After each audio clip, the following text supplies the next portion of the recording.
আৰু ইয়াত একদম অৱহেলিত হৈ আছে এই ক্ষেত্ৰত স্যাৰ কি পদক্ষেপ ল'ব আৰু কি ক'ব আমাৰ আজি 1 নম্বৰ গুঙিয়া আদিবাসী বস্তি এই আদিবাসী বস্তিত আজি আমি এটা বিশেষৰ এটা নিৰ্বাচনী সভা পাতিলোঁ আৰু আদিবাসী সম্প্ৰদায় তেওঁলোকৰ গাঁও যিহেতু ইয়াত আমাৰ এই আদিবাসী ভাই বন্ধুসকল যিসকল মহিলা ৰাইজ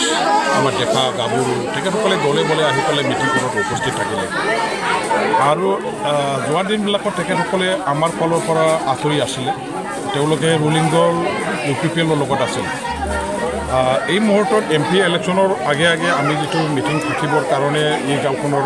ইয়াত চিন্তাই কৰা নাছিলোঁ কিন্তু তেখেতসকলে তেওঁলোকৰ গাঁওখনত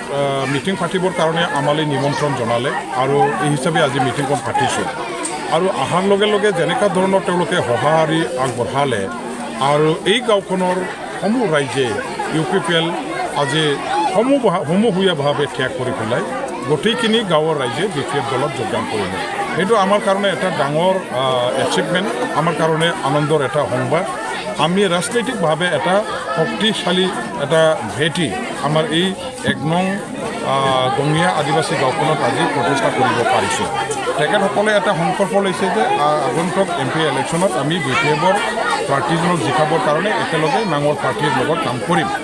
আৰু আমিও ক'লোঁ যে আদিবাসী ভাই ককাইসকল যিহেতু চিধা চাধা সৰল সহজ একেবাৰে শান্তিপ্ৰিয় এটা কমিউনিটি আৰু বড়ো আদিবাসী একেলগে একেখন গাঁৱত একেটা অঞ্চলতে আমি একেলগে বসবাস কৰা সহাৱস্থান কৰা সম্প্ৰদায় আমি এই অঞ্চলত বড়ো গাঁওবিলাকত যেনেকুৱা ধৰণৰ উন্নতি হৈছে ঠিক তেনেকুৱা ধৰণৰ আদিবাসী গাঁওবিলাকতো উন্নতিটো হ'ব লাগিব আৰু ওচৰত যদি ৰাভা গাঁও আছে ৰাভা গাঁৱতো উন্নতিটো তেখেতসকলেও পাব লাগিব আৰু এই সমবিকাশ উন্নয়নৰ এটা মানে কি কয় আমাৰ যিটো লক্ষ্য উদ্দেশ্য সকলো জাতি জনগোষ্ঠীক সম অধিকাৰ প্ৰদান কৰাৰ আমাৰ যিটো নীতি সেই নীতিটো গ্ৰহণ কৰি পেলাই যিটো আমি কাম কৰিবলৈ লৈছোঁ আৰু এই কাম কৰাৰ বেলেগ কাম সকলো জাতি জনগোষ্ঠীৰ মানুহবিলাকেও একেলগে BPFত অংশগ্ৰহণ কৰি পেলাই কাম কৰাৰ দৰকাৰ আছে সেই কথাটো তেখেতসকলে আজি উপলব্ধি কৰিছে আজি আমাৰ ইয়াত চেণ্ট্ৰেল কমিটি BPFৰ যেটো আমাৰ আদিবাসী সেল আছে এই সেলৰ সভাপতি কনলিয়াষ্ট আমাৰ মাৰ্ডি ডাঙৰীয়াও আছে আমাৰ ইয়াত ভাইচ প্ৰেচিডেণ্ট নাথানিয়েল মুৰ্মুও আছে তেখেতসকলেও সুন্দৰকৈ তেওঁলোকৰ ভাষাত নিজৰ মানে স্বজাতিৰ ভাষাত আমাৰ চান্তাল ভাই বন্ধুসকলক ভালকৈ বুজালে আৰু তেওঁলোকে ভালকৈ বুজিলে গতিকে আগন্তুক নিৰ্বাচনত এইখন গাঁৱৰ আমাৰ ৰাইজে BPF দলৰ লগত থাকি পেলাই আমাক সহায় কৰিব আৰু দতমা সমষ্টি হিচাপে নতুন সমষ্টি তেওঁলোকে যিহেতু সোমাইছে আহি থকা দিনবিলাকত যদি দতমা সমষ্টিত ইলেকশ্যন খেলিব লাগে মোক যদি ইয়াত পাৰ্টি হিচাপে MLA সমষ্টি ইয়াতে যদি খেলিব লাগে বুলি কিবা কাৰণত যদি মোক টিকেট দিয়ে মইতো এই অঞ্চলতে আহি খেলিব লাগিব ইয়াৰ কাৰণে মই কৈছোঁ যে যোৱা দিনবিলাকত যিমানখিনি উন্নতি হৈছে এইটো ঠিকেই আছিল আৰু যিমানখিনি কৰিব লগা আছে সেইটো আহি থকা দিনবিলাকত ইয়াত কোনো জাতি জনগোষ্ঠী এইবিলাক মানে চিন্তা নকৰাকৈ অঞ্চলৰ উন্নয়নৰ কাৰণে সামগ্ৰিকভাৱে যিটো সমবিকাশ উন্নয়নৰ এটা আমাৰ নীতি আছে সেই নীতিৰে কাম কৰি যাবৰ কাৰণে মই তেখেতসকলৰ আগত প্ৰতিশ্ৰুতি প্ৰদান কৰিছোঁ আৰু তেখেতসকলক মই এটা আশ্বাস দিছোঁ যে আপোনাসকলৰ গাঁওখনৰ কেতিয়াও অৱহেলিত নহ'ব আপোনালোকৰ গাঁওখনৰ উন্নয়নৰ কাৰণে আপোনালোকৰ অঞ্চলৰ উন্নয়নৰ কাৰণে মই নিজে দায়িত্ব ল'ম আৰু নিৰ্বাচনৰ পাছত মই আপোনালোকৰ গাঁওখনত আকৌ আহিম আৰু যিখিনি সমস্যা আছে এইবিলাক বাস্তৱত সফল কৰিবৰ কাৰণে সমাধান কৰিলে মই দায়িত্ব ল'ম বুলি মই আশ্বাস প্ৰদান কৰিছোঁ মানে UPPLত যোগদানৰ কাৰণে ব্যাপক প্ৰস্তুতি চলাইছে আৰু ব্যাপক ক্ষতি হ'ব বুলি প্ৰমোদ বৰে কৈছে চন্দন ব্ৰহ্ম আমাৰ BPF দলৰ এজন শক্তিশালী নেতা আছিলে তেখেতে ইতিমধ্যে অসমৰ প্ৰাক্তন মন্ত্ৰী হিচাপে BPFৰ হৈ দিছপুৰত 2বাৰ মন্ত্ৰী হৈ গ'ল আৰু ভালেখিনি তেখেতে আমাৰ কি কয় BTC উন্নয়নৰ কাৰণে BTCৰ আমাৰ যিটো ষ্টেটাছ সেইটো উপযুক্ত পৰ্যায়লৈকে লৈ যাবৰ কাৰণে যথেষ্ট কাম কৰা সংগ্ৰামী বন্ধু BLTৰ ভাইচ প্ৰেচিডেণ্ট আছিলে আৰু BLTত অহাৰ আগতে আফচুৰো তেখেত যেতিয়া মই মানে কোকৰাঝাৰ জিলাৰ জেনেৰেল ছেক্ৰেটাৰী হিচাপে মই আছিলোঁ তেতিয়া তেওঁ মোৰ এছিষ্টেণ্ট জেনেৰেল ছেক্ৰেটাৰী হিচাপে একেলগে মোৰ লগতে কাম কৰা আৰু আমি জাতিটোৰ কাৰণে অঞ্চলৰ কাৰণে অৱহেলিত লাঞ্ছিত বঞ্চিত হোৱা কমিউনিটি যিসকল আছে বড়োলেণ্ড অঞ্চলত তেওঁলোকৰ কাৰণে যৌথভাৱে একেলগে সংগ্ৰাম কৰা সংগ্ৰামী শক্তিটো আছে BPF-ত যেতিয়া আছিলে একেলগে কাম কৰিবলৈ ভাল পাইছিলোঁ, এটা টিম স্পিৰিট আমি মেইনটেইন কৰি চলিব পাৰিছিলোঁ। কিন্তু হঠাৎ আজি তেখেতে কিহৰ কাৰণে কি কাৰণত আজি BPF ত্যাগ কৰি পেলাই UPPL দললৈ যাবৰ কাৰণে তেখেতে সিদ্ধান্ত লৈছে বা যোজা চলাইছে, মই ইয়াৰ ৰহস্যবিলাক ভালকৈ বুজি নাপাওঁ, কাৰণবিলাক মই বুজি পোৱা নাই। যিয়ে নহওক তেখেতে মানে যাব নালাগিছিল আৰু যোৱাৰ সিদ্ধান্ত লোৱাটো মই খুব বেছি মানে ভাল সিদ্ধান্ত হৈছে বুলি মই সেইটো নাভাবোঁ। এইটো তেখেতে এটা ভুল সিদ্ধান্ত লৈছে বুলি মই মোৰ ফালৰ পৰা আৰু মোৰ ৰাজনৈতিক দৃষ্টিভংগীৰ পৰা মই কৈছোঁ। গতিকে এতিয়াও সময় আছে, তেখেতে পুনৰ বিচাৰ কৰক আৰু মানে আমি একেলগে BPF-তে থাকি পেলাই কাম কৰিব পৰা যায় নেকি, ইয়াৰ কাৰণে নতুন চিন্তা চৰ্চা কৰাটো ভাল। আৰু আমাৰ দলৰ পৰাও দায়িত্ব ল'ব লাগিব যে তেখেতে যাতে আমাৰ পৰা পলাই নাযায়, এইখিনি দায়িত্ব আমাৰ দলৰ পৰাও যাতে লোৱা হয়। এইখিনি মই আমাৰ দলৰ উচ্চতম কৰ্তৃপক্ষক মই আহ্বান কৰিছোঁ। কিন্তু কিবা কাৰণত যদি তেখেতে ওলাই যায়, এইটো আকৌ আচৰিত হ'ব লগাও নাই, কাৰণ ৰাজনীতিত ডাঙৰ নেতাবিলাকেও কেতিয়াবা বেলেগ বিভিন্ন কাৰণত নিজৰ দলটো ত্যাগ কৰি পেলাই বেলেগ দললৈ গুচি যোৱা, যোগদান কৰা এইবিলাক হয়। আজি কংগ্ৰেছৰ ডাঙৰ মানে এফালৰ মন্ত্ৰীবিলাকেও যিসকল নেতা আছে তেখেতসকলেও BJPত আহিছে,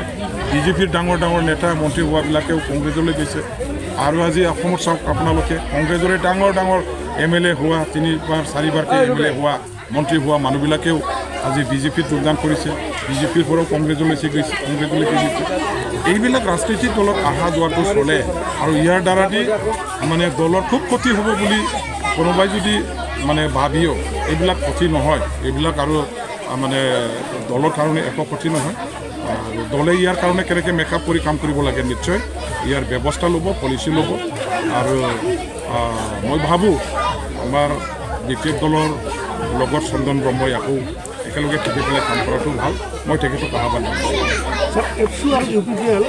এটা টকাৰ ইপিটি যেন আমি অনুভৱ কৰিছোঁ, মানে বিভিন্ন UPPLৰ প্ৰগ্ৰামত FCৰ নেতৃবৃন্দ আহি উপস্থিত হয়, এই ক্ষেত্ৰত স্যাৰ এইটো ভুল। এটা সময়ত নিখিল বড়ো ছাত্ৰ সন্থাই নিজে যিহেতু সংগ্ৰাম কৰিছিলে, ছেপাৰেট ষ্টেট বড়োলেণ্ডৰ মুভমেণ্ট কৰিছিলে, আৰু সেই মুভমেণ্টটো বাস্তৱত সমাধানৰ কাৰণে প্ৰয়োজন যিহেতু আছিল, আৰু সমাধানৰ সূত্ৰ উলিয়াবৰ কাৰণে আমি ভাৰত চৰকাৰ, অসম চৰকাৰৰ ওপৰত ৰাজনৈতিকভাৱে হেঁচা প্ৰয়োগ কৰিবলৈ এটা ৰাজনৈতিক কুচকাৱাজো চলাব লগা হৈছিল, যাৰ কাৰণে আমি মুভমেণ্ট চলাই থকা সময়তে MP,